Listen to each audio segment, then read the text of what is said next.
We're back. Second talk on Foundation and Earth, the 5th book in the Foundation series. We talked about it a little bit before, but we were also finishing up some of our thoughts on the previous book. So this one's going to be all Foundation and Earth and random tangents, I'm sure. I'm positive. I'm a little bit positive. I am only slightly in whisper mode because I just put the baby down. Yeah, don't worry. I'll get out of it. Yeah, there'll be a slow warm-up out of rocking baby to sleep mode. We're searching for Earth. Yeah. We got our Gaian on board. We made it to Comparleon. Yes, we made it to the planet Comparleon, which we've confirmed is how it's pronounced in the audiobook, which is that actually? Yeah. I mean, you're adding a little extra sazon, pero but it's Comparleon. Comparleon. And what's so special about Comparleon? Everything's black and white and gray. Yeah. Which is they're trying to make no, that's it. I did love the contrast between Fancy Pants. We just left Fancy Pants. Mm-hmm. Where everything was colorful and comfortable, and we get to Comparleon where everything is cold. It's like Imperial era in Star Wars, the Republic versus like the Empire. Like, right, this is Comparleon, right? That's where because that's where they even have the holo set. They got like the whole movie set. Basically, they're gonna like land. Mm-hmm. It's all snowy and it's cold, and Bliss hates it because it's a mean planet. Yeah, she feels like a planet this cold hates its people. Yeah, it's just rude. Mm-hmm. And so they basically land. And they're escorted inside, very prisoner-esque, out of nowhere. And wait, no. First, they had to get past the guy. She's laughing at our dog. Our dog and our many attacks on production value. First, they had to get past the gate. Do you remember? No, I just remember them getting stopped by the ship right away. Yeah, that's like the border patrol, which we talked about, I guess. Mm-hmm. Yeah, I think we did. Did we talk about how Trevize basically, I don't know if we did, and I apologize if it's overlap. It's just a very funny note where Bliss was like, why did they let us through? And Trevize was like, because I basically painted you out to be a whore. A street lady, a lady of... And a hyperlane walker. I told him that Janov has a wife back home, and it can't come out that you're with us. Yeah. And she was like, she's basically like, and he let you through because of that. Yeah, it's like bro code. Exactly. That's why he's literally like bro code. I'm not gonna snitch and ruin this guy's marriage. They're out at sea basically. The same rules. They're out across the stars, and traveling a long time away from home. So it was a plausible story to cover them. And it was very funny because later there's a flashback to the border patrol guy. Yeah, because she has no papers, obviously. She's a Gaian. So that's the issue. And he's talking to one of his friends, and he's like, man, I feel bad for those guys because he knows that he's let them through to a trap. Yeah. Because basically there's a bolo out on their ship because the mayor on their super ship when everything happened in book 4, the mayor was sent back to Terminus with this idea that she should forget that Trevize basically exists out in the world, forget him. But that means she also forgot that she gave him that ship to go look for Earth in. Yeah. So she's basically gets home and is like, where is our super fancy ship? Yeah. We should probably get that back. Someone put a bolo out, figure out where this thing is. Which is their gravity super travel the galaxy faster than anything, easier. And Comparleon gets the bolo and was like, it would be really, really great. Because what happens is that Comparleon, I'm just going to say it like that for the rest of eternity. See. Until I forget. Till the end of eternity. They basically used to be one of the oldest planets, and they used to manage the universe, or not the universe, but they used to be their sector. They used to be Top Gun, right? They were the head honcho, the guy, the top cheese, the guy that the planet that was the most ahead in technological advances. They're just really that old, and they done fell off, and then it was first the Empire came and made them like, yeah, I was gonna say they were never big under the Empire either. No. First they bend the knee to the Empire, and then they bend the knee basically where they're an associated power. Yeah, but they get they're inferior to both the Empire, and now they're inferior to the Foundation. Yeah, they're technically in like this. So I don't know if you remember, we did talk about the map where the mayor had pulled up, and there's the Red Foundation, right? I don't remember. I don't remember the colors, but basically they're surrounded. Red, I think, was the bad guys. Then there was like the Foundation area, and the pink was like the Foundation's allies, and so these guys fall into that pink area in the map where they're allies in quotation marks. Yeah. But when you land on the planet, you find out nobody likes the Foundation, and technically, like, the meaner you are to them, the better. But real quick, circling back. So this guy's talking to his friend, and he's like, I done let them into a trap. And I feel bad because on top of that, there's a girl without papers, and she's definitely breaking the law. And his friend's like, you can't, because they're severely punished. Like, you find out that they don't take bribes, because if they find out you took a bribe, you're like severely punished. Yeah.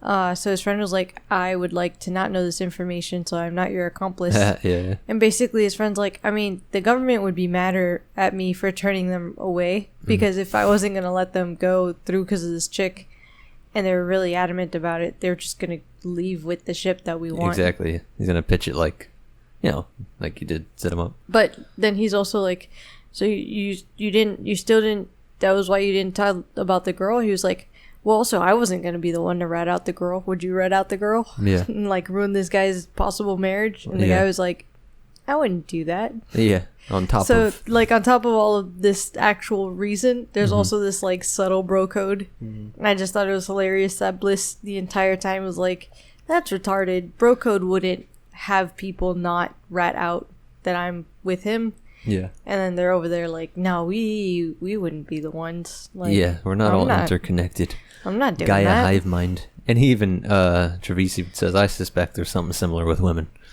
So don't play. But she's like, I'm from Gaia. I'm one with the algae.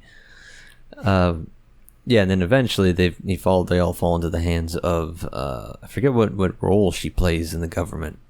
She is the minister of minister of, is that the way you say that word? She's the head nurse. She's the minister of transportation. Yeah, she is. She's the head of transportation. Minstrand, something like that. Something like that. With the little, abbreviations.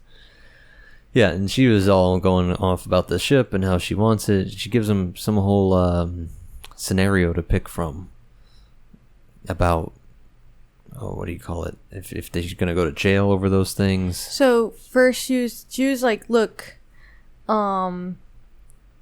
I think that you guys should just give us the ship because there's been a bolo out, and I'll let you guys walk. We'll even consider giving you guys citizenship, but like on top of this ship with the bolo, you guys are here with the girl without papers, which is really illegal. Well, and what she is, because they're super prudes. They hate that. Bliss is purposely not saying where she's from because Gaia is like a secret planet. It's not on the map. Yeah. But what was so scandalous is their whole view on marriage and sex and all that. Well, she gets into that later. So first she's like basically trying to get Trevise to like agree to just give up the ship, and Trevise basically feels like if she's giving him so many options, they're not planning to give the ship back. So he's like, all right, let's just talk you and I. Yeah. So she takes him to her private quarters. Yeah. To discuss transportation. Transportation is something. Yeah. And so it's there that she's kind of like talking to him, and she's like, look, truthfully, like, we don't like you Foundation people. Because he does kind of like, first thing he thinks to do is like, I'm a councilman from the Foundation. Yeah. You can't touch me. The Foundation will. He tries to throw around his title. You shall respect me. And she's like, nobody wants you here. Y'all are scandalous. Y'all don't believe in the sanctity of marriage have sex and outside of marriage. Y'all just like having sex. But then it turns out that she also just likes having sex, just in the privacy of her. Like, she just knows how to hide it. Yeah. The norms on Camporleon was everybody had to be married, supposed to wait until marriage to have sex. And they hear these stories about these scandalous foundationers, and she likes those stories. Well, the thing is that she finds Asimov sex scene. She finds the men of her planet to be boring. Yeah. And so Trevize makes sure that he's not boring. Trevize does aggressive negotiations. Vigorous negotiations. Let me see if I can find it, because he literally is It was quite detailed for little Asimov with his lamb chop sideburns. This is like the most detailed. I felt uncomfortable. I really I was like, Asimov? This isn't the only time that happens. I don't want to spoil some other stuff, I guess, but I don't know. Something about this felt detailed. My boy's reading too much. Maybe Asimov was ghostwriting some Playboy articles or something. He just needed to have a release. He talks about how he making her work for it, and well, he basically is like, I figured she wanted to be dominated, so I made sure I was dominating her, but at the same time, but to also make himself look more manly and not tired and depleted. Because, so she had extremely large tetas. Well, not just that, her stamina was amazing. Yeah. Oh yeah, she's like a professional wrestler. She could beat anybody her size. She literally could beat the heck out of him. Yeah. And so he literally did everything he could to not look tired. And then when she goes to take a shower, he basically is catching his breath and making sure that when she comes out, or no, not when she goes to take a shower, she falls asleep after they have sex, and then he's making sure that he doesn't just woke also up fall right before asleep. she woke up. No, he doesn't. He fell asleep. No, I'm pretty sure he purposely doesn't fall asleep. I'm pretty sure. Oh, we're gonna go to the notes.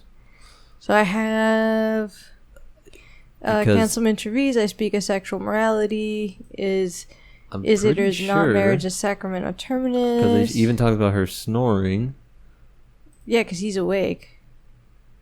Yeah, Trevize felt almost drugged. He wondered how much time had elapsed. Besides him lay Mitsa. Wait, one of my favorite lines. Her breasts were a smaller version of the woman herself. Yeah. Massive, firm, and overpoweringly impressive. Yeah. In a way, he had done well. He had guessed correctly that Lizalore, given her physical size and strength... Let me see.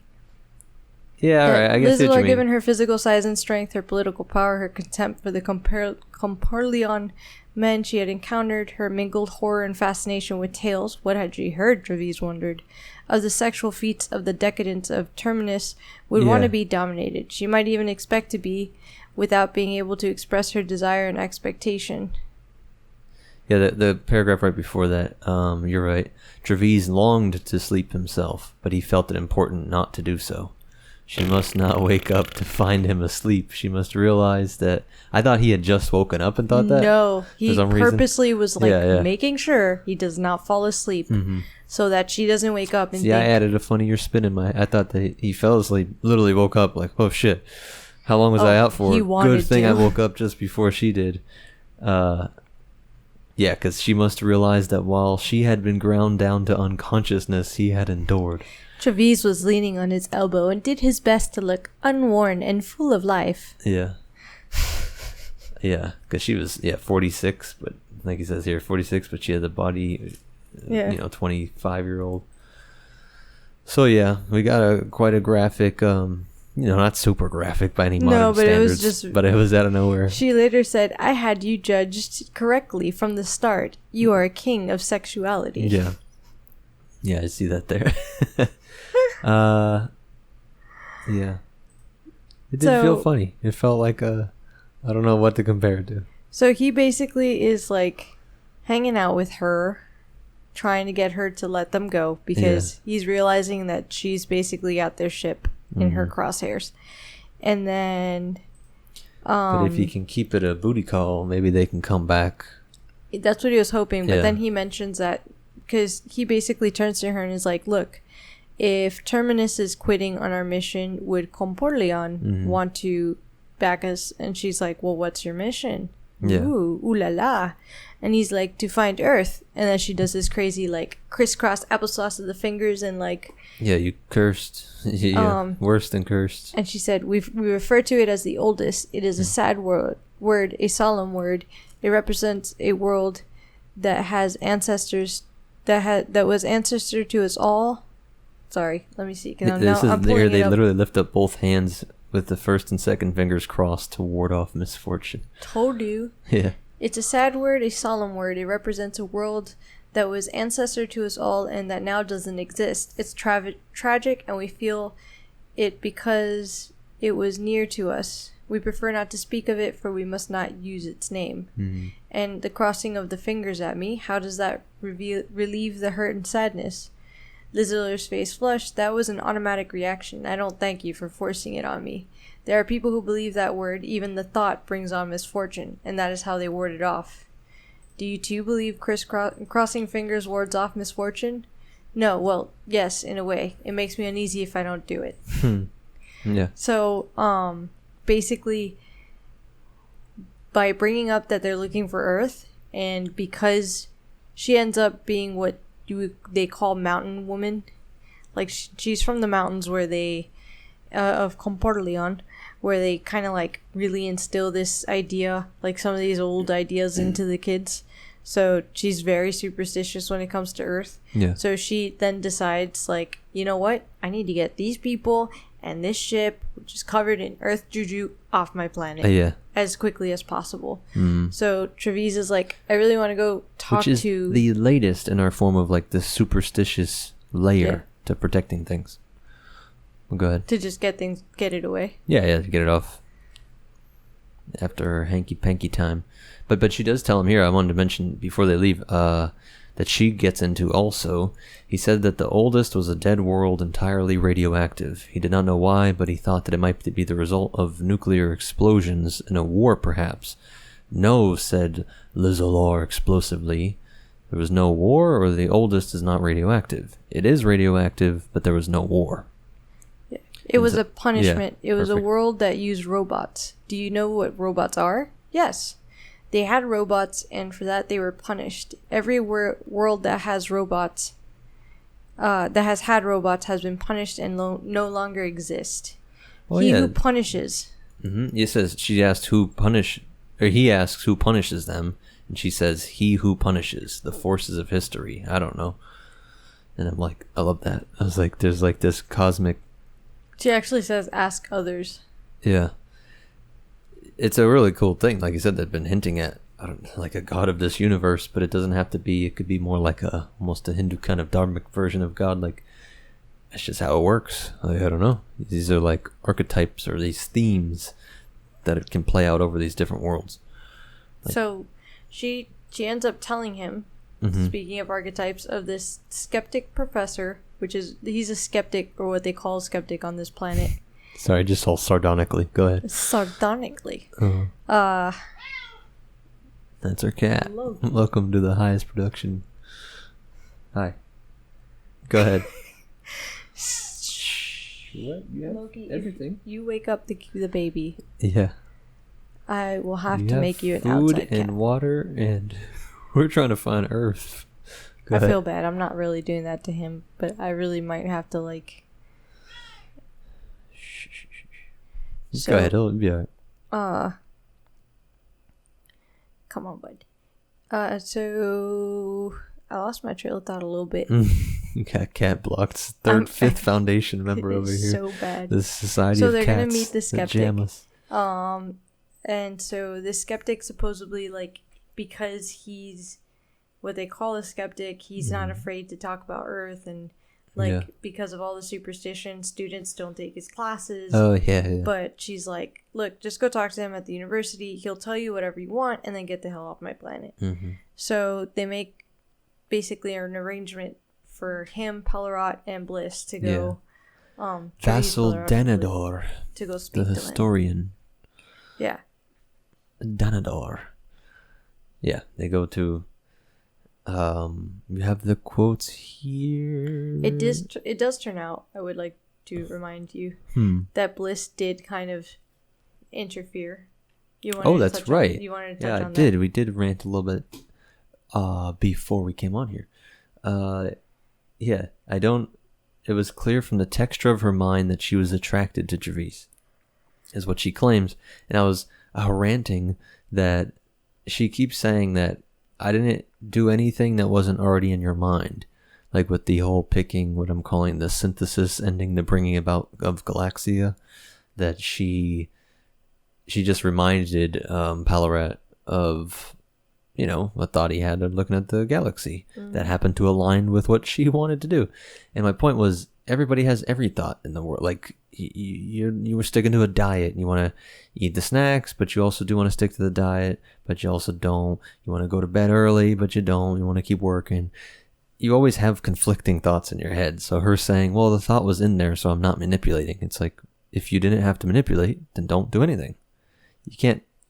She just all these she's options. Very slick, where she's like, I'm not messing with you, Gervais. Yeah. I can't touch your mind. She just touches every mind around him. And they keep acting like she does. I feel like her character is redeemed the further we get into this book. Yeah, and she's clearly getting. I was but up saying until that, this point, her actions are still a little bit of a not a spoiler, but just a way to think about everything you're going to hear from this book and all of Asimov in general. He often has his characters in situations take things to in philosophy, their logical conclusion. Just play it out. We're going to get to a group that's super individualistic, the exact opposite of Gaia. But we need each other as people, and we need society, right? Well, cool. Then let's be mentally linked all the time. Let's have everybody be linked to everything, and everything is made of everything, man. And it's like, well, no, that freaks us out too. And so Bliss is going to start to see our point of view, the normal human point of view, but also Gervais is going to see advantages to hers. Seeing as how we haven't finished the book, I'm about 50-something% in. You're a little, I think, further. Yeah. But not crazy I would yet. say, do you think the whole point of this, because we haven't, I mean, it's a little bit of a spoiler, but we haven't found Earth yet. I mean, obviously we're halfway through the book, so I would hope you don't find Earth yet, and then it's 50% of what being trapped on Earth. So I feel like so far a lot of this book is to expose Bliss. So the whole idea is that Gervais is wondering why he chose Gaia, and I feel like Gaia, as a result of taking Bliss, is being exposed to all these different planets, and we're already seeing a shift in her character where, and so therefore Gaia itself might be possibly software updated, a little bit. I mean, no, it's true. We do see already a shift in her character on some of these beliefs and thoughts that she's had, and she's had to make very specific take very specific action.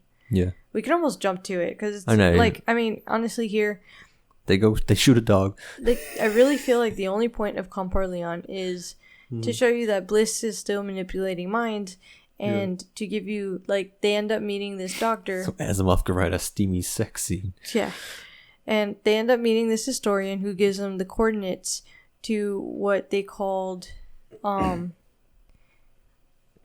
oldest. No, he gets the 3 other worlds before. He gives them the coordinates to the spacer worlds. Yeah. Because what we find out is that once upon a time, there was 2 waves of settlers that left Earth. The first wave of settlers took robots with them, and the second wave of settlers didn't take robots with them. Yeah. So basically, the first wave was kind of overtaken by the second wave. Yeah. And some of these planets, there was 50 spacer planets that just decided, it was kind of agreed upon that they weren't going to mess with wave 2, and wave 2 wasn't going to mess with wave 1. Yeah. And they called wave 1, any of the worlds established in wave 1, the forbidden worlds. Right? Yeah. And that was just basically, they didn't map them or anything, they're just out there. And so we get the coordinates for 3 of the forbidden worlds here on Comparleon. Yeah. I was just looking through there, and then he gets into, one of the things, was it in the book before or just earlier in this one? So many people seem to agree. The whole moon thing we were talking about last time, and the whole radiation thing on Earth, and first of all, disturbing. This historian doesn't even believe in the moon. Yeah. Because we have a conversation between him and Pellerat, and Pellerat's basically like, if Earth is unique in the possession of millions of species, might it not also be unique? Sorry, it's just where I'm pulling it up is different now. If Earth is unique in its possession of millions of species, might it not also be unique in its possession of a giant satellite? Oh, yeah. One uniqueness might imply the other. The Doctor says, I don't see how the presence of millions of species on Earth could create a giant satellite out of nothing. But the other way around, perhaps a giant satellite could help create the millions of species. Which is a theory that we have. They debate on the moon, and then they ask, what about the story of Earth's radioactivity? Earth could not have been so radioactive as to preclude life in the billions of years when it supported life. How did it become radioactive? A nuclear war? That is the common opinion, Councilman Treves. There is no evidence that such a war took place. Common belief, even universal belief, is not in itself evidence. The radioactivity might be as purely invented a legend as a large satellite. Now, I think Asimov is putting clues in here, so because we know some facts, obviously, on who we should trust. So this guy doesn't believe in the moon, so maybe that's Asimov telling us that he's not super smart. He hasn't got it all figured out.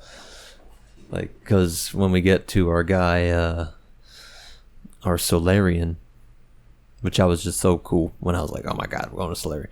Like, you're going to learn more about them in the robot series and spacers and all that, and it was very cool. I didn't realize this was going to tie all that in.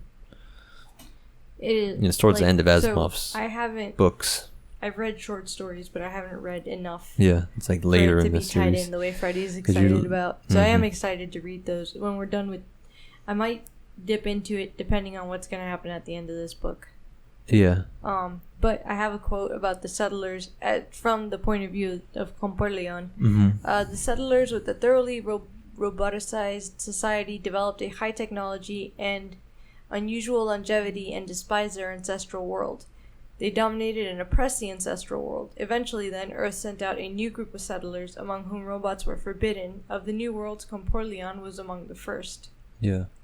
Why did the first set die out? Why? Usually they are imagined by our romantics as having been punished for their crimes by he who punishes, though no one bothers to say why he waited so long. But one doesn't have to resort to fairy tales. It is easy to argue that a society... Sorry, I have to turn the page. A society that depends totally on robots becomes soft and decadent, dwindling and dying out of sheer boredom, or more subtly by losing the will to live. The second wave of settlers without robots lived on and took over the entire galaxy. But Earth grew radioactive and slowly dropped out of sight. The reason usually given for this is that there were robots on Earth too, since the first wave had encouraged that. Yeah, you can close your notes part if you want. Makes it bigger, easier to read. Does it? No, that's okay because you're using them. Okay. I want to be able to jump around. Yeah, so I love again the he who punishes. They're like anthropomorphizing at least these weird rules of history. And yeah, the whole wave of settlers is very cool. Yeah, without robots who lived on and took over the entire galaxy, but Earth grew radioactive and dropped to the site. Yeah. So basically, he talks about that. He talks about the history of Comporleon. Comporleon, you see, is a frustrated world without any knowledge of the details. There is this general mythic belief that once, many millennia ago, when the inhabited galaxy was small, Comporleon was the leading world. We never forget that, and the fact that in known history we have not been leaders irks us. So, talking about the fact that, they wish they were leaders where they once were, they're not. They have no idea where Earth's location is. Yeah. He really doesn't have the coordinates, and he basically nobody seems to care, except for our team here. Our team's the only one that cares, and he just kind of gives them the coordinates, and he's like, all right, you can leave now. Yeah. And so they basically leave because nobody wants them in their bad Earth juju. It's funny. If it seems odd to you guys listening, like that they don't care about where Earth is. In a weird way, we kind of don't. We know, different debates on human ancestry, like where we came out of Africa and all that. But do people super care about where exactly, like what part or what little? Might not be the same comparison, but like when you think about cool historical shit, you're thinking about empires and cool drama. You really don't care about. It's so primitive and ancient. Part of you like doesn't believe you'd be able to find like where are the very original human species, like what exact square mile. Yeah, I would lean more. I would say something along those lines because what I think ends up happening is like Comperleon became its own thing. Yeah. Where, like even if they did come from Earth, eventually they started sending people out. Like they do talk about this somewhere in the book where like these worlds that were settled after they left Earth started to send out their own settlers. So like they're kind of doing their own thing. Yeah. So although they would have maybe wanted to keep Earth history at some point, really it starts to fade out, and like the history of your planet and how it it's like your country and became an empire, or really like your race in a funny way. I think more like, I mean, it is because Victorian era like race theories. They have their own like, dialect. They have their own. We're like Germans and like French cultures, and English hate each other. Own... They don't see themselves as like white people. They're their own super unique race, and they wouldn't really care to learn like, hey guys, we're actually all from the same like group of monkeys like that evolved, and they were a Homo species. Like, what does that mean? Well, you don't care when you're fighting the French. Like that your identity as whatever country or nation you were was way more intense, and especially in this era of weird fallen empire / rising foundation. Like, who cares if you could point to our weird shared evolutionary history? Like, I don't know if that's what he's playing with, Asimov is trying to play with, because that's what was kind of weird to me. I guess I had the thought, like, it's odd that nobody cares where Earth comes from. I think it's just so old. Yeah, and that's why I was like, well, I guess it's just boring too. Like, for what reason? Like, what did they do back then? It's so primitive to them. But I would say also, like, especially after the Empire collapsed, because we have Pellerot kind of like explained to us between last book and this book that like at some point when the Empire existed and was in its prime, it was kind of like a pastime in the universities to like talk about abstract like, philosophical wondering. But it was when the entire galaxy as a whole was in a very luxurious position of like peace too. Yeah, we're in peace. We ain't got nothing else to do. Like, now they're not in peace. They're either being taken over, like, they're heading towards peace. We got, like, another 500 years for the Selden plan to get to the Second Galactic Empire. Yeah. But that means that there's still a few planets that are a little bit in turmoil.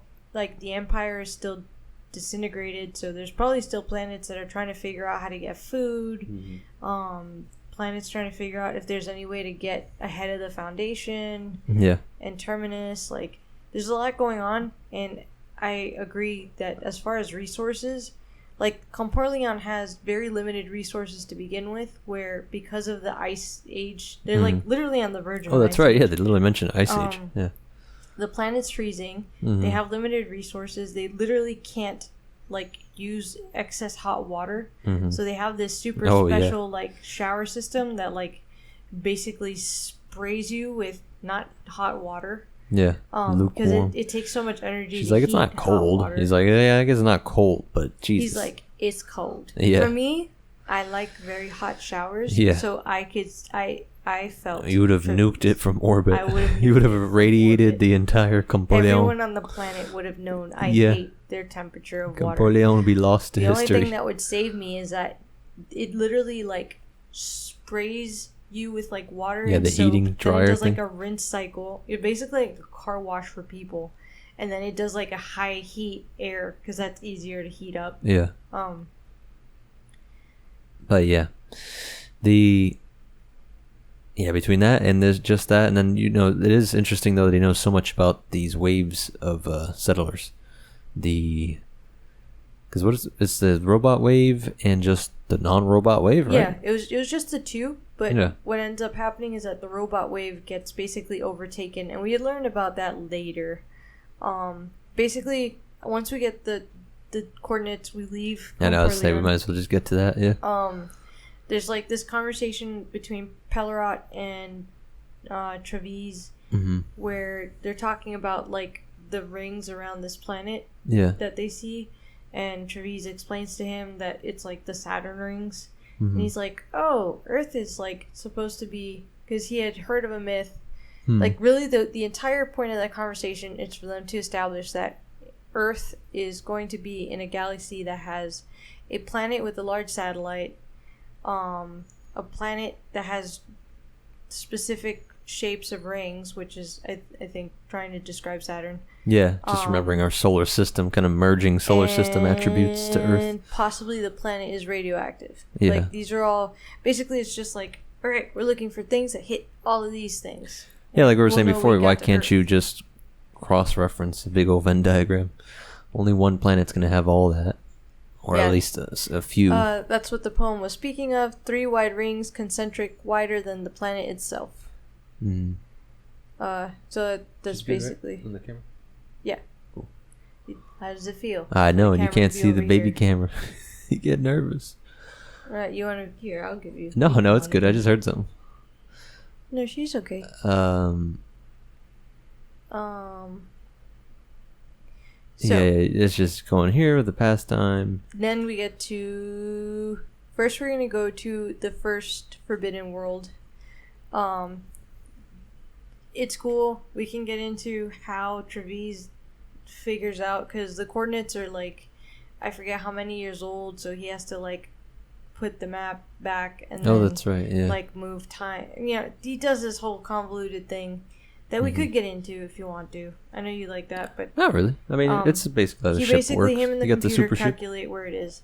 And they go to the first world. With his AI lover. I love the description of this world because they describe it as being moth-eaten.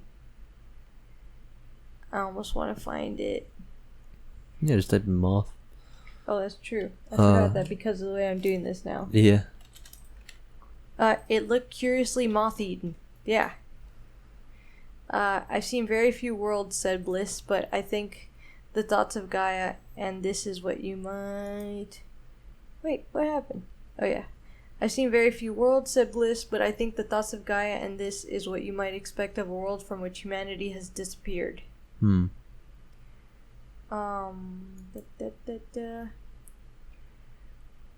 is it? Oh, why do I highlight so many things?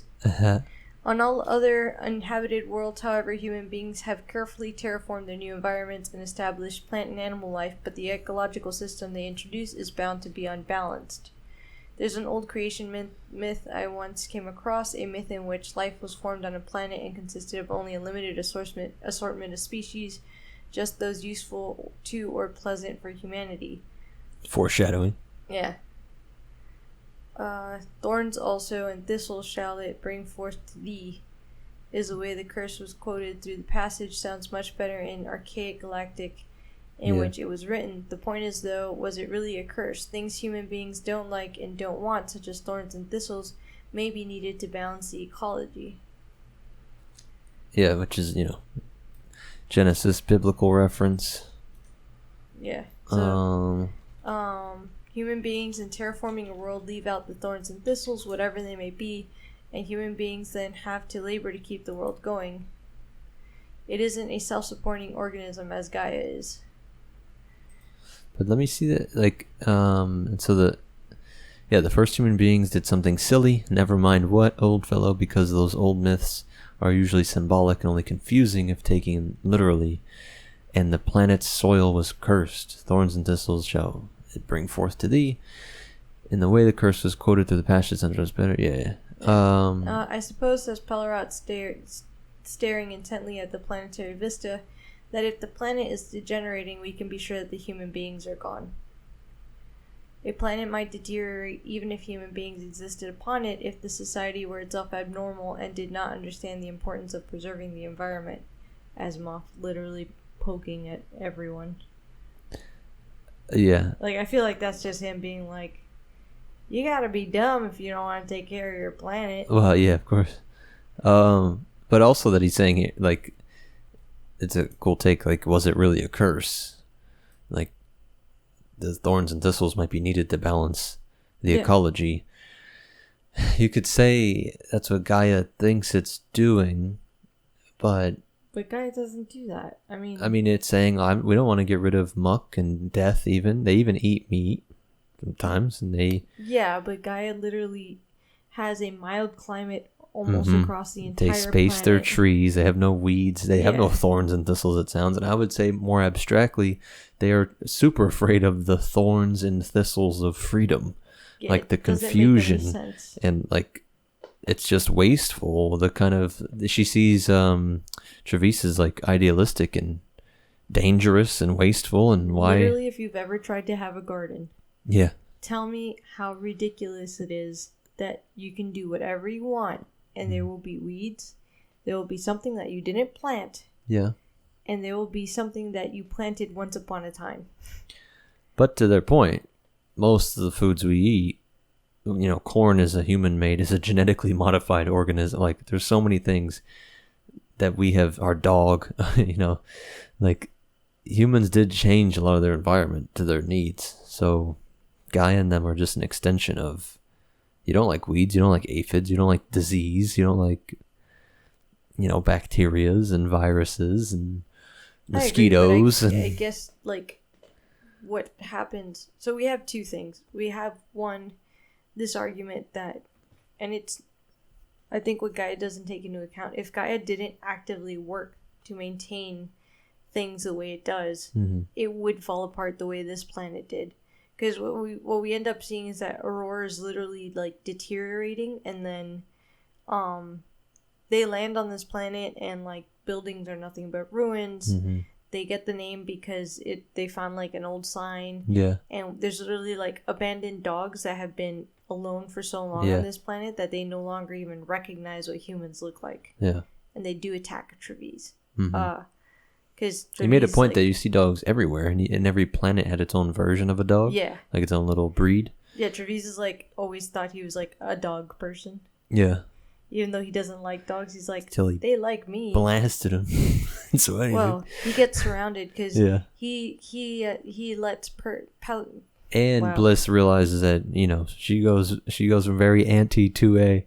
Well, because they're gonna land on this planet, and she's using her mental fortitude or whatever. She like dogs are friends. Well, the thing is that she uses her mentalic powers to basically find out that there isn't like, quote unquote, intelligent life. Like there isn't a human mind on the planet. But she can sense animals, so she's like, what are they gonna do to us? Yeah, why are you scared of animals? She's because he wants to bring the strap. He puts the neurotic whip and he brings the blast. I shouldn't bring it up, but like she basically makes me think of that guy on Instagram that's like, white women aren't afraid of anything. Oh yeah, just storming out there, just walking up to bears and shit. Like, excuse me. Oh my god, he's so cute. He's precious. Yeah, he's so precious. He wouldn't hurt anybody. Just love him. Yeah. So she's basically that, except they get surrounded by a pack of angry, feral, starving dogs. Yeah. And Travis is like, that's why I keep that thing on me. It's not like one. So he had brought his his blaster and his neurotic whip. Yeah. Whip. Sorry. It's not neurotic. He tried. It is. It's neurotic, no? Oh. I know, now I'm listening to it. I'm like, wait. I cannot believe I'm getting this stuck in my head here. Neuronic whip. That's what I'm saying. It's not a neurotic whip. That'd be funny as shit. Maybe. It makes them OCD and... But basically, Travis gets surrounded and he gets chased up a tree. And Bliss had basically told him not to bring the weapons, but when she comes out with Pellerot, the dogs turn around. They're like, oh my god, a different person. And Travis had tried to shoot one of the dogs to scare them, but because the blaster doesn't really make a big bang or anything, it just exploded the dog, and the dogs ate the exploded dog. That's another. We were making fun of serendipity. How do you say it stupidly? No. Synchronicity. Yeah. So another synchronicity is, that's crazy because I was looking up the boar hunt, and they're making the funny point that if you are shooting suppressed and you do it right, if you hit them in the right spot, they don't squeal. And the piggies, I was telling her that it's kind of funny. Pigs are supposed to be super smart, but there's a lot of hunting ways that they're dumb. We were joking about the turkey. Definitely seems to be the apex predator out there. These big ass burly hunters are terrified of turkeys and like how smart and genius they are. But the big scary piggies, the big boars, if you down them, they don't squeal, and they'll all just keep eating around him. They don't even notice that he's dead. So that's what that reminded me of. That his blaster gun is so strong that the fucking thing... The dog literally, like, so it boils your blood. Like, you basically blow up. It shoots microwaves, yeah. The dog microwave the dog to death. And there's pieces of dog everywhere. And the other dogs ate it. And if anything, he was like, I think I made it worse. If anything, I might be attracting more dogs. Yeah. Because now they know I can feed them. Yeah. So Bliss comes out and she's like, all right, we gotta, like, do something else. So she basically, like, sends out her mental powers to, like, calm them. Mm-hmm. And then he uses his neuronic. Neuronic? Yeah, he used the erotic whip back on Campoleon. But now he's using the neuronic whip. Oh, got it. Yeah, so he uses it on low power to, like, basically hurt one of them. And it, like, yelps and freaks out and they all disperse. Like, Bliss uses that opportunity where, like, doubt creeps into their mind to, like, send them on their way. Mm-hmm. So they basically leave this planet. They're like, screw this. Like, we got minimum information, but Pelorot found two things. He found the planet's name. Yeah. He figured out that it was probably one of the first spacer planets established. Because it's like... Is old. Yeah. It's the sunrise, like you said, the aurora. Aurora. Because it's called Aurora, so it's like the dawn. Mm-hmm. It's probably first. And then they had found a robot, but Pelorot touched it, and it supposedly... Oh, yeah, he thought it moved. So we have two we don't technically know. Stories, because Pelorot supposedly says that it sparked to life for a millisecond and then crumbled into ash. No, you think? Bliss is like, I did not see that happen. Mm-hmm. Now, you think she's lying? I think she's lying. So, here's my issue. Mm-hmm. Aren't robots not supposed to lie? I don't think she's a robot anymore, given what happens on Solaria. I think that they're going to play with a very funny, like, well, what is a human? What is a robot, man? We're all everything, man. Do you think Pelorot is a robot? I know. You come back to this, listeners. If we were toying the idea that wouldn't it be crazy if he's obsessed with finding Earth and all this funny stuff, and he's just like a nerdy he and wants to go home. Yeah. I also find it interesting that he's the only one. So like we end up leaving this planet and we get to Solaria, and as they're about to get off, Travis is like, "Hey, do you want to get a weapon?" And he's like, "Well, you have your weapons, and Bliss has her mental weapons, so I don't really feel a need to have a weapon." He goes, yeah. Why? Because he's a robot? I mean, why would that be a robot thing? He just feels like he's protected enough. I mean, it could be because he's a robot. He's so cowardly. The robots we see here are pretty damn swift and strong. I don't know. If he's actually abiding by the 3 laws, it might help to keep him... I think, they're going to play with... You can't just say all robots are swift and strong. I'm like, they're going to have millions of forms and they're all going to take... Even if they're swift and strong, if he was swift and strong, he might be asked or be put into a position where he has to make a decision that he cannot... Where he has to go against the 3 laws of robotics. Yeah. Whereas if he's like a cowardly, like... Yeah, I get it, yeah. Don't have a gun on you so you don't have to do anything crazy. He supposedly has a wife and child, so like he can't be a robot. Yeah. We're going to get Android Stream of Electric Sheep, Blade Runner, False Memories. No, I mean, you're good. I just like to play with the idea, especially, like, I was already I think something's strange, too. Some intuition that something's strange, but I don't know what. Right? I haven't really thought about a cohesive... I was thinking about it before Bliss asked him outright, like, what if you're the robot, Pelorot? Yeah. Yeah. Which would be like a cool... Asimov sneaky trick. It would have just been funny, but I don't... It could be. But I agree. Something's suspicious. Something's making me think someone else has some, plot twist coming. But why would what would Bliss have done that would go against the 3 laws of robotics? I have to pull up the laws real quick. Okay. Damn, I don't remember them off the dome. That sucks. Well, my Asimov nerd card. Because of loopholes that could be found, I actually want the specific laws. Yeah. I want the specific. Because they already played with that. A robot may not injure a human being or through inaction allow a human being to come to harm. Mm-hmm. Technically, what she did not harm a human being. What, the dog? What part? With any of it. Nothing that she's done has harmed a human being. Yeah, you're saying, okay, yeah, we're going to say in a couple minutes. A robot must obey orders given it by human beings, except where such orders would conflict with the first law. Mm-hmm. A robot must protect its own existence as long as such protection does not conflict with the first or second law. Yeah. So, we end up on the planet Solaris. So far, Bliss has killed a dog. Yeah. Body count. Yeah, really, that's true. So, Solaris is the second forbidden world. Uh-huh. And they end up being confronted immediately by actual robots. Real walking, talking robots? That they look like robots. Yeah, and I know, that's true, I can give you the description, but basically they have like a weird fake flesh. Mm-hmm. And they're kind of like expressionless, and they're humanoid, but they're definitely robots. They're just out on these weird grounds. It's a Earth-like world, right? It seemed very... It's... lush. I mean, it wasn't no ice age. This section. I don't remember details lush. On like no, exactly, but I'm like I just remember. It's definitely picturing it's got like woods. Yeah. You know. Mm-hmm. So, the reason that they were coming up to Solaris, and Bliss actually sensed one mind.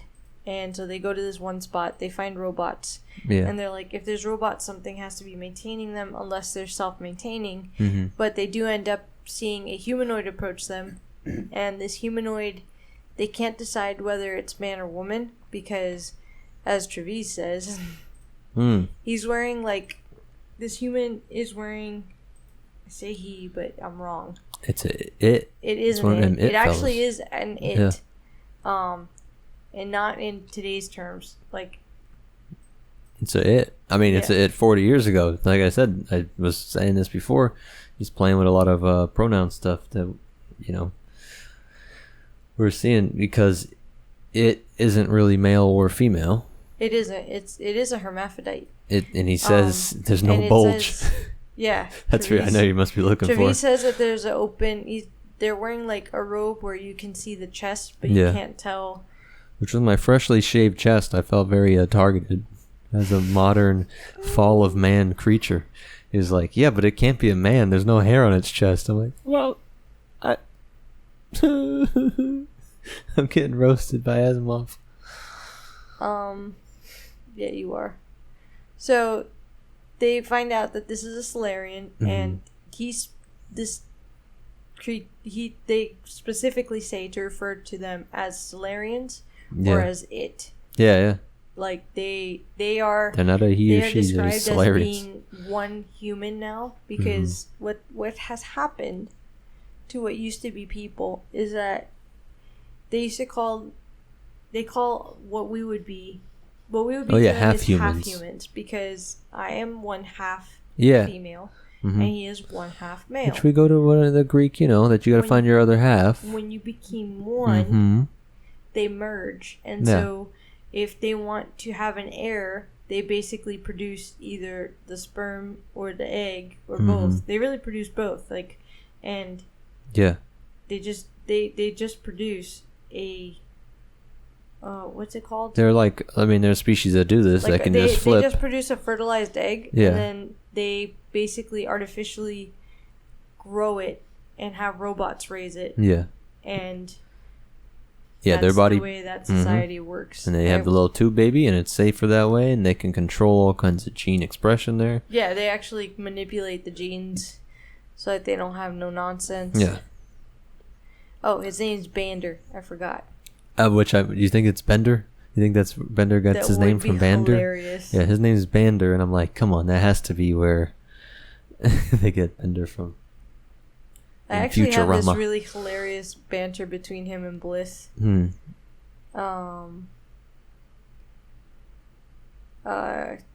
He never gets into how they do that genetic. Have you had your child yet, feminine? And she said, "My name, Bander, is Bliss. I have not yet had a child. This is Trevize. This is Pell." Because at some point he was like, "My name is Bander. Refer to me as so." Yeah, and where does he? Is that where he says like, "Who's gonna help you with that?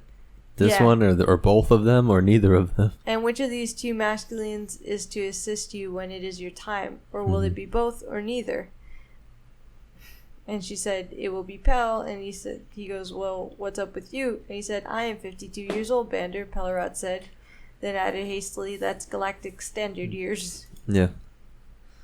Let me see if I have the... Did I forget how long these guys live? That seems implied. They live a long time. Yeah.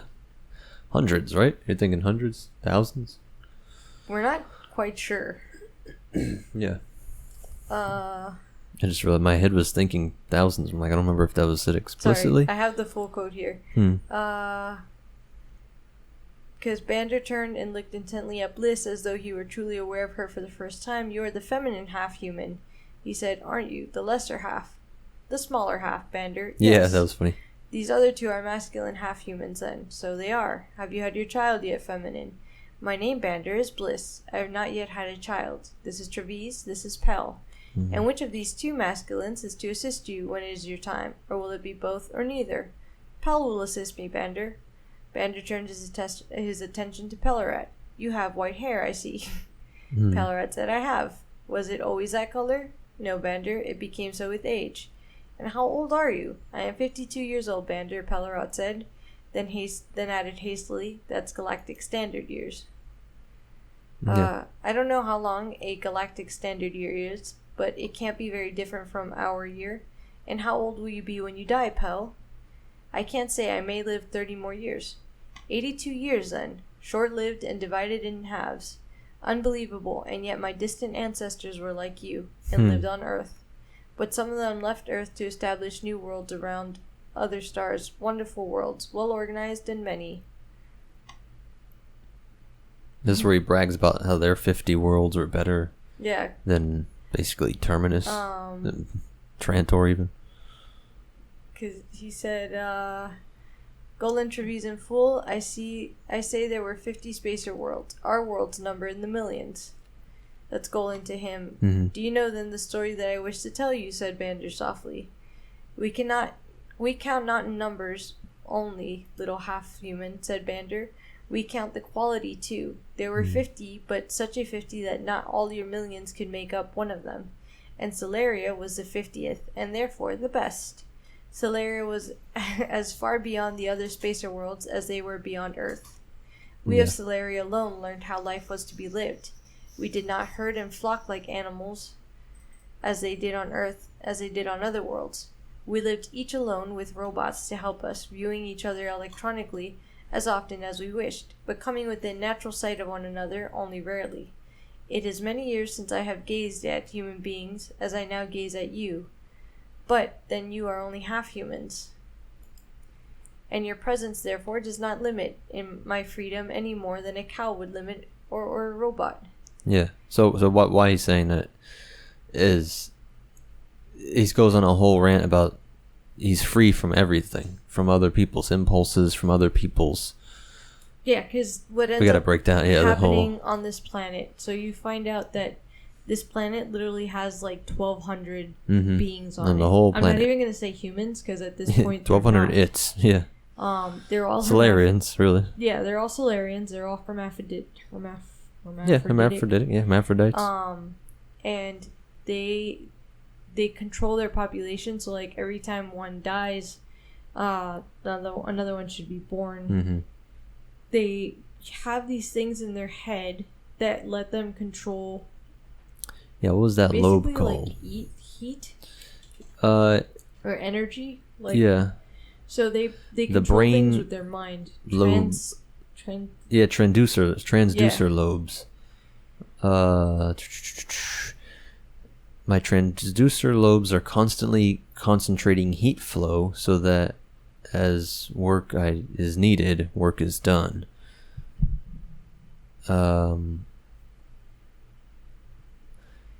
It's instead of using mechanical electronical devices to bring it about, I use a neuronic device. I touch one of the transducer lobes gently. It's a little sci-fi woo-woo. He tries to compare it to like how your ear can transmit sound. They basically have the power to control energy. That's really all you need. Like there is a whole scientific breakdown, but as far as the important stuff, they control things with their minds, and they use very little amounts of energy because they basically suck the energy from like the heat. I got you right here. Actually, this little quick one. He's saying that he has, remember, there's 1,200 people across the whole planet. I, however, have over 40,000 square kilometers that are mine alone. I can collect heat flow from any quantity of those square kilometers with no one to disrupt me. So the quantity is sufficient, don't you see? Because he's explaining how this new organ evolved or genetically created, I'm sure the latter, allows him to power everything from the lights to the robots. Yeah, like he literally walks around and Travis calls him a charlatan because he's like showing off to them and like basically waving his hand. It'd be like if I said a spell and turn on the lights. Like. And now, lights up. Look, lights. Look, doors open and close. It's like Winn-Dixie, but Yeah. Which I thought was hilarious because in the first book of Foundation, I know you're gonna catch that. The character they keep bragging. Everybody brags their doors open automatically and close behind them. I'm like, you're gonna catch that. Yeah. That was so funny. So I thought that was hilarious. If you guys remember it in here, like the doors not working was one of the funny little ways to tell that the Empire was falling. Yeah, because nobody could get parts. My door used to open automatically, but I can't find the piece in there. And this guy's over here like, look, every time we pass a room, I'm gonna open and close the doors. I open it with my heat lobes. Yeah, my new lobe on my brain. It's like a little flesh thing on the back of their heads. So we have that. We have their weird kids in tubes. The quote for that is, in order to produce young, there had to be two individuals in cooperation. It was possible, of course, to contribute sperm cells and egg cells to have the fertilization process and the consequent embryonic growth take place artificially in automated fashion. It was possible for the infant to live adequately under robotic care. It could all be done, but the half-humans would not give up the pleasure that went with biological impregnation. Perverse emotional attachments would develop in consequence, and freedom vanished. Do you see that had to be changed? So in a funny way, I highlighted that because I thought it was so hilarious. So we have Comparleon, where they were disgusted at people that just had sex for fun, because sex is so sacred. Yeah. And so beautiful. And then we have these guys that are like, yeah, sex brings a lot of ridiculous emotion. Because we literally have, I only said that because we literally have where the Minister of Transportation had sex with Travis, and then she was like, oh man, like, I already miss you, like, I would really love for you to come back, and like, you can't have the sex without the emotion to some extent. And then on Gaia, where it's just like an extreme feeling of ecstasy. Yeah. They brag about how there's communal. There's always people, having sex somewhere on Gaia. Yeah. And so this communal, they all get to share in the pleasure of that. Then you get these guys, which are more reserved and put importance on it. And then these guys who are like, what? We just sit alone in our house. They literally don't see anybody. They almost never actually see another person, another friend. And they're always looking at stuff through screens. And the whole purpose of that, though, is that's their vision of freedom. The Solarians, I wrote a whole note somewhere, but I basically remember it that, there's a part in here where he gets self-conscious, that even in this scenario where there's only 1,200 people on the whole planet, they never see each other. He acts like he's the super king of everything. He has such a large kingdom. I did love in the quote, like, just to give you guys an idea, where he was like, Solaria was the 50th and the best. And then he basically keeps doing that, where he's like, my estate is the largest and the best. And my peaches are the greatest and the best. And Like, Pelorot's literally like, how do you know you're the best? You've literally never left your state. Yeah. And he's like, because everyone buys my stuff. Well, yeah, that's true. He does say he knows. But a part of me was like, but who else is making your stuff? Like, if you're the only one growing peaches on the entire planet, yeah, then of course everyone's going to buy peaches from you. You're the only one. So yes, by definition, you're the best. In a funny way, no one's competing with you. It's super advanced, but it is like some of these, simplistic communist things. I was watching a funny short, like, it's from South Park, but what if one guy just make the bread and the other guy would clean up stuff and the other guy would be in charge of security? It's like, you mean a baker and a janitor and a cop? Like, so yeah, he might be the only guy. There's only 1,200 people in this whole damn place. How many of them are growing peaches? So yeah, you really might only need one guy that makes peaches, one guy that does, something else. He grows the peaches, the apples, like, yeah. And you're the best, for sure, because you're the only guy. It's like a little village. Yeah. Literally, you'd have there's way more people in medieval villages than 1,200. So, like, they ask him because Pelorot, he basically, like, tells them that his mind controls all the robots and all the factories, and the factories on his whatever kilometers of land are very small because it's really just whatever he's manufacturing and whatever he needs to keep his lights on. Yeah. And he has a lot of stuff like orchards he's very proud of, and he keeps his estate in like ecological balance. Yeah, I mean, they probably do. But Pelorot's like, so do other people on your planet also do the same thing, where there's like a marsh one and a cold one and a mountainous one? And he was like, yes, we actually have constant meetings about this. Yeah, to keep it. So it's probably because they're keeping everything balanced. Yeah, kind of like Gaia. I didn't want to lose that Gaia. What's creepy about them is you don't have a sense of privacy. You don't have a sense of individuality.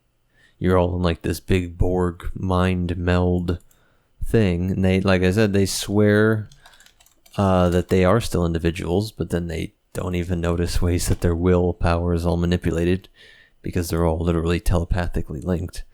So you get a super opposite version of that with Solaria, where this is extreme. If you were afraid of the collectivism of Gaia, then what's wrong with the hyper-individualism of Solaria? And I was saying that I think this is Asimov trying to point out, like, taking it to its logical conclusion, like, if you like pure individualism, then go live. These guys live alone out in the woods. They get no... in the past, you would have to be like a self-sustained, like, log cabin guy. You'd fish and you hunt and you live in your little log cabin alone or something. Like, all right, this is the high-tech version. He has a slave army of robots. He gets to live with all this sci-fi tech, like high advanced tech, but he's still alone. Or so we thought. So, well, even his... Go ahead. The thing is that he takes... So as he's like showing them about his people, he takes them down to what he calls his like ancestral chambers. Yeah. And it's basically where they like have the ashes of all his ancestors, and they have these really cool video diaries where like, oh, here we are on our favorite part of the estate, and here we are.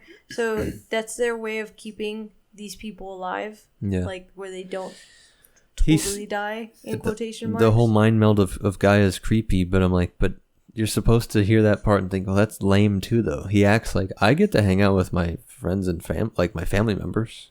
I watch the videos of them. Yeah, all the time, whenever I want. Dude, that's great. This isn't. Yikes. This is terrifying. Yeah, like that to him was a family reunion, kind of. Yeah. And it's just all by myself. Yeah. He admits. So he takes them down there and he's like, look, I brought you here because you all have to die. Like, Yeah, it's against the rules. It's against the rules that I was talking to you guys, but Bliss had, like, kind of manipulated his mind so that he would want to indulge them, and they were, like, the smartest. Like, speaking to another intellectual being, whether you think that they're cows or not, it was interesting enough for him to, like, want to do this. Yeah. So he's literally... And it's like time travel. These are primitive humans. How cool. But they're, like, smart enough to talk to. So, and this is... someone who only speaks to other Solarians through video. Yeah. Like, it must feel nice to be able to show off a little bit. Yeah. So he's basically like, well, so now, like... That was with the flare thing. He specifically calls out, like, don't you like being like a host, basically, and like and having all this flair and brag? Like, but you literally never do this. Yeah, and he was like, I mean, yes, I am enjoying this. Yeah, he's like, maybe there's something to this. No. So there is a foreshadowing because they ask if he has a successor, and he says, I will when the time comes. Mm-hmm. There is as yet ample scope for life. When I'm asleep, there will be an adult successor ripe enough to enjoy the estate and well-lobed for power transduction. Well-lobed. It will be your offspring, I imagine. Oh, yes. So what happens if a Solarian is laid to ash prematurely and it has no successor to take its place, or at least no one who is ripe enough to enjoy the estate?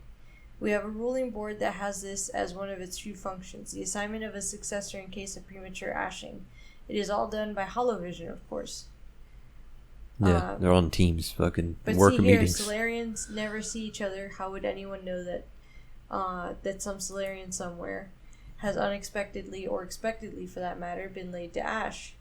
Bander said, when one of us is laid to ash, all power at the estate ceases. If no successor takes over at once, the abnormal situation is eventually noticed and corrective measures are taken.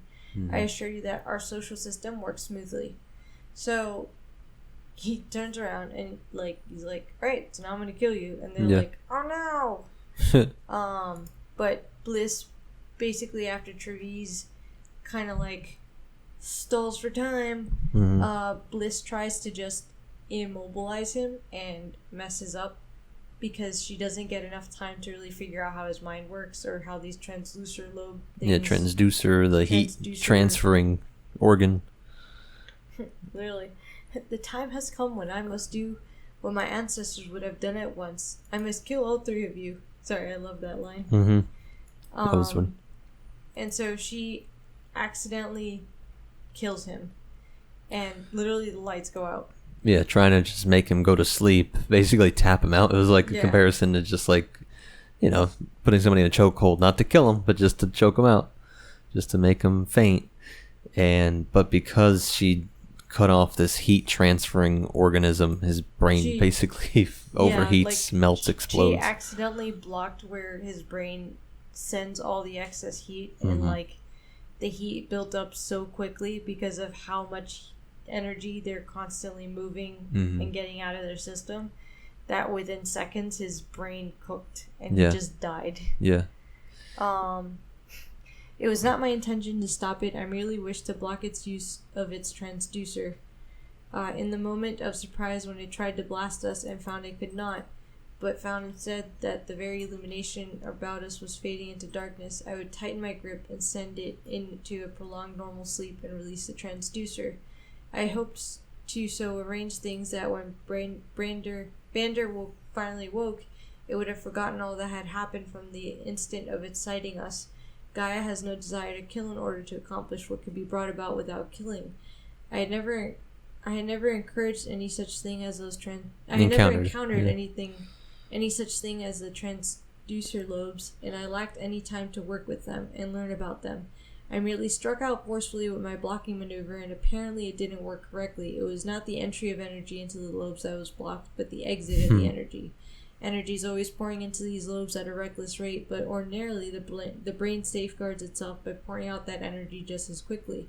Once I blocked the exit, however, energy piled up within the lobes at once, and in a tiny fraction of a second, the temperature had risen to the point where the brain protein inactivated explosively, and it was dead. It was dead. The It Man. So they're basically like, at this point, these guys live underground, and this guy... I do love Old Man Pellerat.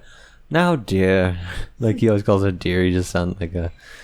It's okay, you fucking cook that guy's brain. Ever write my love like, oh my love, don't worry, but whatever.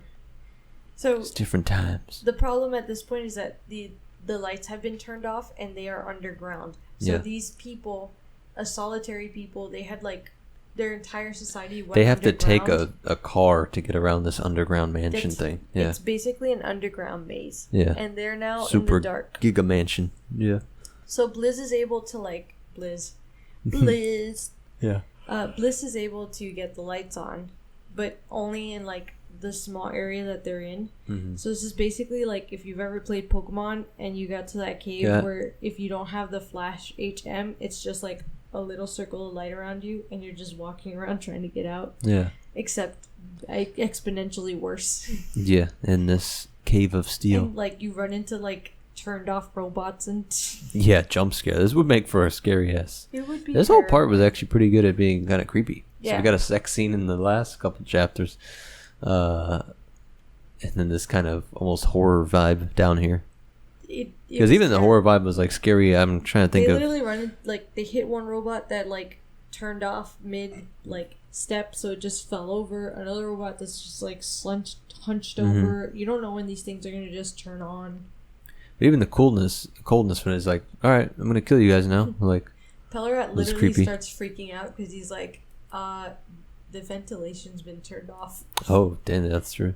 And Travis is like, don't get claustrophobic now. We're gonna get out of here. Yeah. So they're trying to figure out how to get out, and Bliss starts to sense another like brain, but she realizes they're like super frightened. So they basically head towards this brain signal, and they find that it's an actual child. It's a Solarian child. So they convince this child that they're safe and they're robots, and they all should get to the surface. So this child excitedly leads them to the surface, and as they're trying to get to the ship, they run into what we find out are Guardian robots. And these Guardian robots are basically like, we realize that the power turned off at Mr. Bander's estate. Where is Mr. Bander? Yeah, he must be dead, like the plan. Like, y'all are awfully suspect. And Travis is like, I don't know. We got here and all the robots were turned off. Yeah. You tell me what's happening. And he's like, this doesn't make, like, I'm not falling for your shit, dude. I know that you guys are half-human tricks. This. And so he starts to suspect, and thanks to Pellerat, is pretty sure that they killed Bander. I could find the quote, but basically Pellerat fucks up, and he's like, oops, I didn't mean to let y'all know that I kind of know what happened. Yeah, because they're like, we just mentioned the organ, not how it works. And he's like, well, I don't know, man. Like, let us go. It doesn't seem like, and even the robot, the way that they logic back and forth was kind of funny. I think that was well written. Let me see. Oh no, yeah, I found where they're fighting. He even tries to get him with the, aren't you programmed to follow human beings? And he's like, yeah, we're programmed to follow rulers, really, not outworlders. Because Bliss tells him, like, I need you to distract them while I try to figure out how their brains work so that I can get them to not do anything to us. But literally, they start to get really aggressive. They get mad at the weapons. Like, why would you carry weapons that were not active? Because Bander and Pellerat drained him. The trigger at the end of the day is that Pellerat says something that makes them think that they killed Bander for sure. Yeah, I'm trying to find it too. I really want to find this quote. I know, right? Where? Yeah, and the strength of them too. He says they move so fast to grab him, to grab Travis when he starts getting a little rowdy. Keeping its attention firmly on Travis, the robot said, "If you make difficulties, then we will partially inactivate you." I know. I love that everything's inactivated. We will damage you, and you will then tell us what we want to know.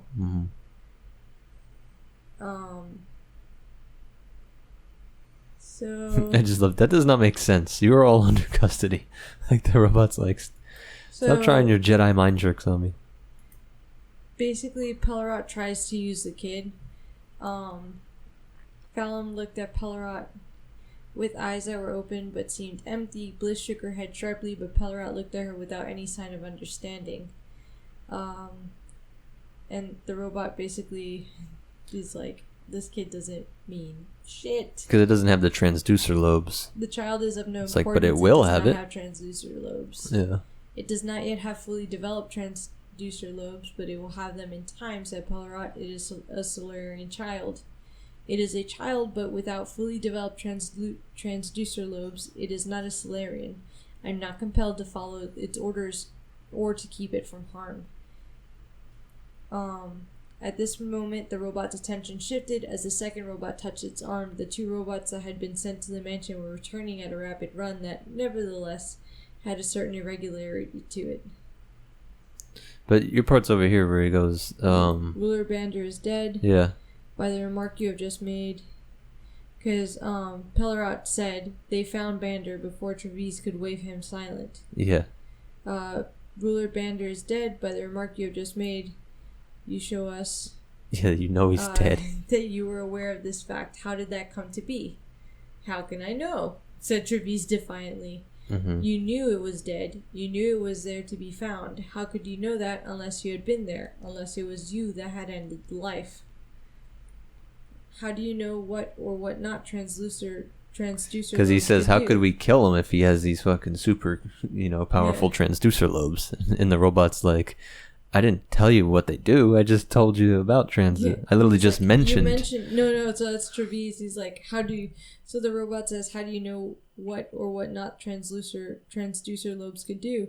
And Travis is like, you mentioned the transducer lobes just now. He said, I did not more than mention them. I did not describe their properties or abilities.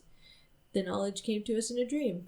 That is not a credible answer. That's what I mean. They keep kind of trolling him with this human logic, thinking outside the box type shit. The knowledge came to us in a dream. And then it's like, wait a minute, that doesn't count. So Pellerot I might just be a robot. In any case, if Ruler Bander is dead, then the ruler Phalum now controls this estate. Here the ruler is, and it is whom you must obey. I have already explained, said the robot, that an offspring with underdeveloped transducer lobes is not a Solarian.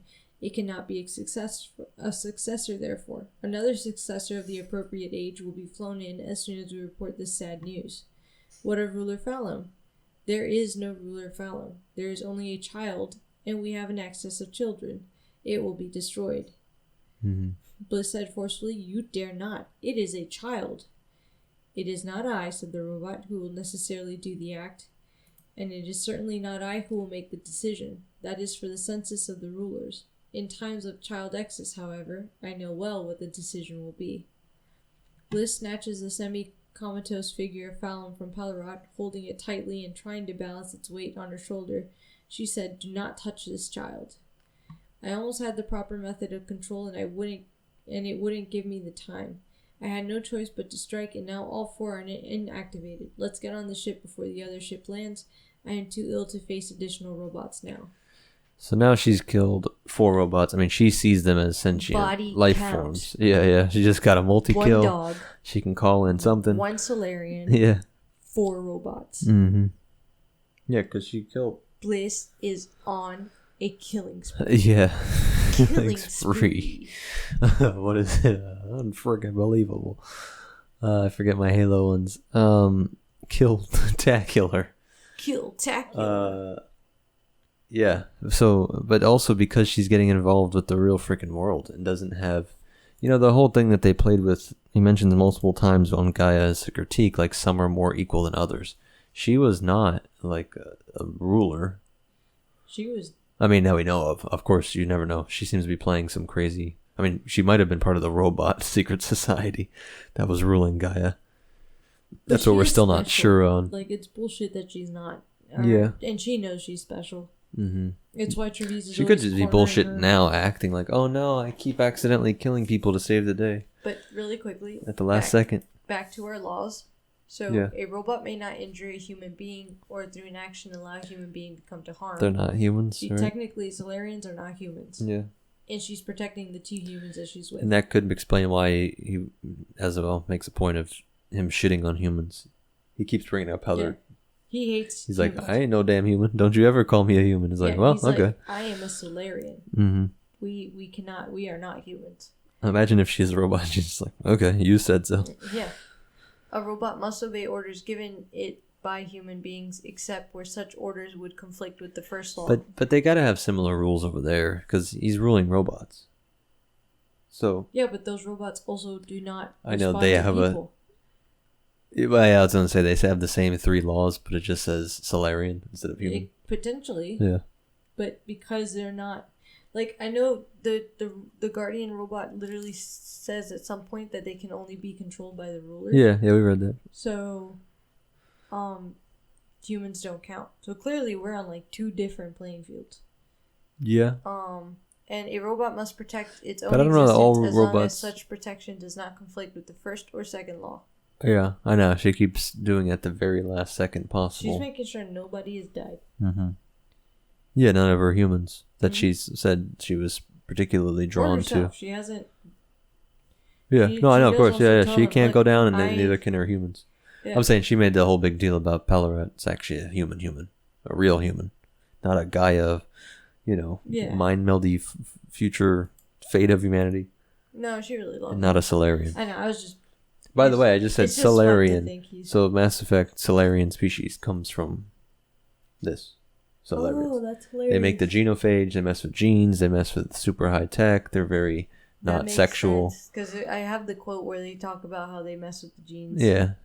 So they made the genophage and Mass Effect. Did they live underground? No. No, I don't think anything else is really. They're not humans at all. They're just lizard folk. Were they kind of solitary? Where they? I don't know. I don't think so. I don't remember anything like that sticking out, but just the name even.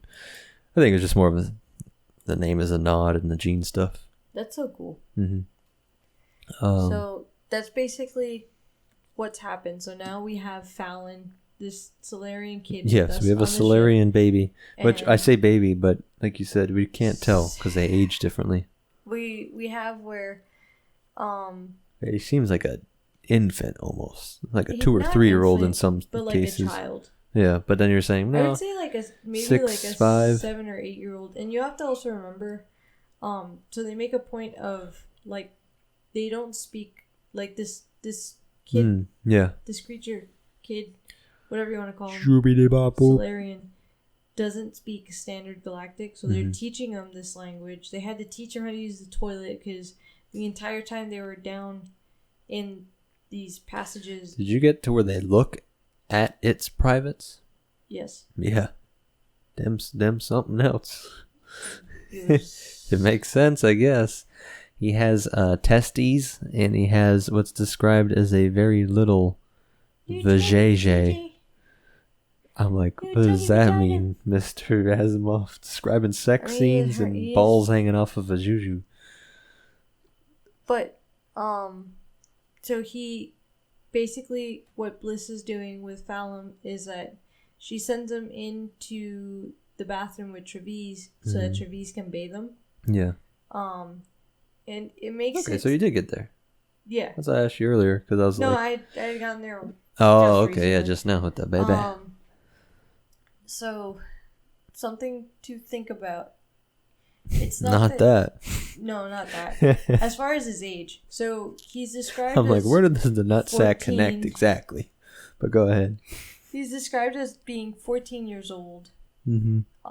By Solarian years, but maybe looked closer to 11 years old by galactic standard. But because of how they age, he could potentially be not as mature as 11 or 14-year-olds of our species because it takes so long for him to get to the ripe age of adulthood, whatever that may be. Because they, basically the Bander was like, 82 is so young. So if 82 is young, even if you double it, if they're going to live to like 100, what? Yeah, I mean, say a couple hundreds. Yeah. Because they all seem to be living a little bit longer-ish in the Empire time. Like if we're kids until, Yeah, as I was playing with, and this is good because I forgot I want to make a whole thing about him playing with the lobes. Like the frontal lobe being humans have the most highly developed one. Everybody points to, especially in the 80s when he wrote this, like, oh, that's what makes us human, is that this organ almost. So, a lot of the mammals have it, but that ours is so much more developed.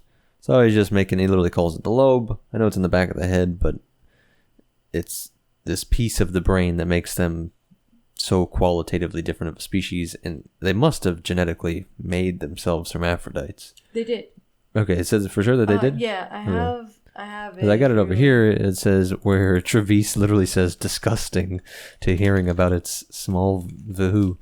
And then Pellerat says it's adapted to its needs. It only delivers a fertilized egg cell or a very tiny embryo, which is then developed under laboratory conditions, tended, I dare say, by robots. Because it's literally robo-nannies that they grow up with. And then later, just to cool context of their whole little mission here. He was super sad about his robot nanny turning off. Oh, yeah. Yeah, and then they talk here, like, he says, Travis tries to make a point, and this is, Asimov playing these philosophical, back and forths, bringing them to life in these fictional worlds. Because Travis asks what happens when this robot system breaks down. You're literally raised and incubated by nannies, like robo systems, little pod babies. But Pellerat makes a fair point. He's like, any society falls apart if the system that it's built on falls apart. It's almost tautological. It's circular. Like, well, yeah, of course, if the system... We don't have any food. Like, nobody lives on farms anymore. Like, if our babies are all dead, if we don't have our supply networks, our highways close. What'd you want to say? Yes and no. Obviously we kept... It wouldn't be as dramatic as turning off the lights, but... Yeah, I was going to say, we would somehow keep our babies alive. Yeah, but he's making the point, unlike them... Yeah. So, right now... We have a baby, and I breastfeed her. So as long as I eat, she has something to eat. For sure. If the robot turns off... But that's why he's just taking... They literally are incapable. For sure, but that's Asimov taking... Okay, but you already see the decline in people we know for, just do the formula. It's just easier to do formula. And then when you do that, now your breasts don't produce milk, and now you do lose that connection that you just said, that fallback, that... But that's why... Now you're reliant on the formula. That's why I understand Travis's immediate, wow. Yeah, that's insane and risky for a civilization, but then you look... Yeah, I get where Pellerat's saying, we're heading there. We're heading there, but, at the same time, they're not, because there is still some... They haven't stuck the babies in tubes yet. No, but everything from, if you don't raise the food in your community... We can have an entire talk about the... I do think it is interesting to touch on, the push for formula, but I don't know if this is the place to... No, it's not the point. I'm just saying. Yeah. I wasn't saying I want to have a formula talk. Just because you have your whole list of other mommy rants you want to have on a different channel. We developed suitable robots and weapons to protect our apparently empty surface, and they did the job admirably. Ships came and were destroyed and stopped coming. The planet was considered deserted and was forgotten as we hoped it would be. And meanwhile, underground, we worked to solve our problems. We adjusted our genes gingerly, delicately. We had failures, but some successes, and we capitalized on the successes. It took us many centuries, but we finally became whole human beings, incorporating both the masculine and feminine principles in one body, supplying our own complete pleasure at will, and producing, when we wished, fertilized eggs for development under skilled robotic care. Yeah. Hermaphrodite, said Pellerat. Is that what it is called in your language? Said Bander indifferently. I had never heard the word. Hermaphroditism stops evolution dead in its tracks, said Travis. Each child is the genetic duplicate of its hermaphroditic parent. Mm-hmm. Come, said Bander, you treat evolution as a hit-and-miss affair. We can design our children if we wish. We can change and adjust the genes on occasion. We do. Yeah. No, that was perfect. I remember that. Yeah. Yeah, that was perfect. I remember...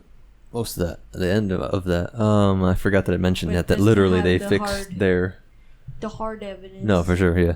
Yeah, I forgot that it says they literally made themselves hermaphrodites. And their pleasure part. Oh no, she's moving. Yeah. Oh no. We're watching the baby monitor. Aww. Seeing if baby is moving. We could call it here. I could read this last quote. We got pretty far into this. Yeah, I think we did talk on a bunch.